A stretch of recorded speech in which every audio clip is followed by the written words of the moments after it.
We're now going to review and look at some examples of the scientific method. So I'll tie up everything that we've been doing the last few days and add in a few examples.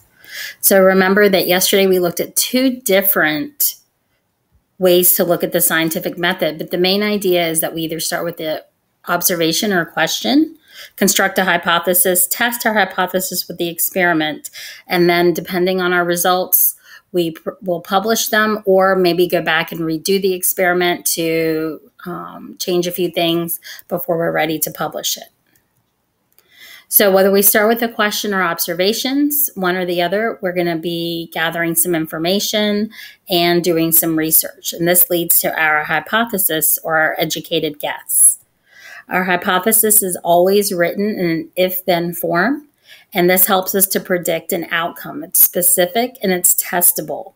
It's going to include the independent and the dependent variables. Just to remind you, the variable is the one thing that we're going to be testing in the experiment. So we'll look at that in a second, but it has two parts. The independent variable is what I change.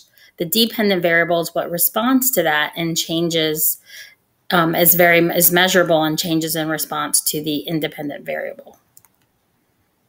The experiment's what we do to test our hypothesis, and experiments have two parts.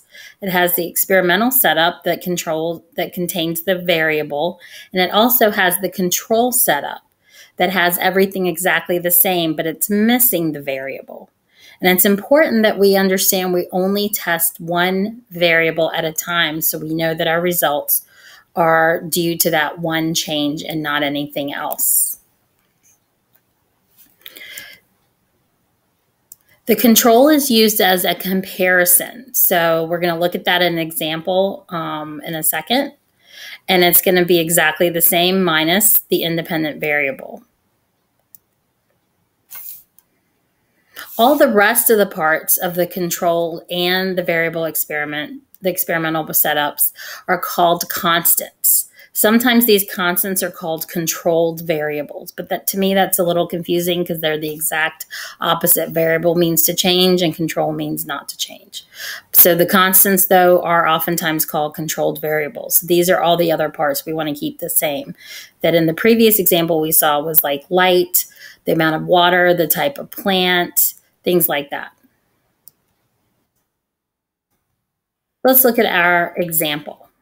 We have two plants, and I want to know what will happen or what will happen to the growth if I add an energy drink to one of the plants.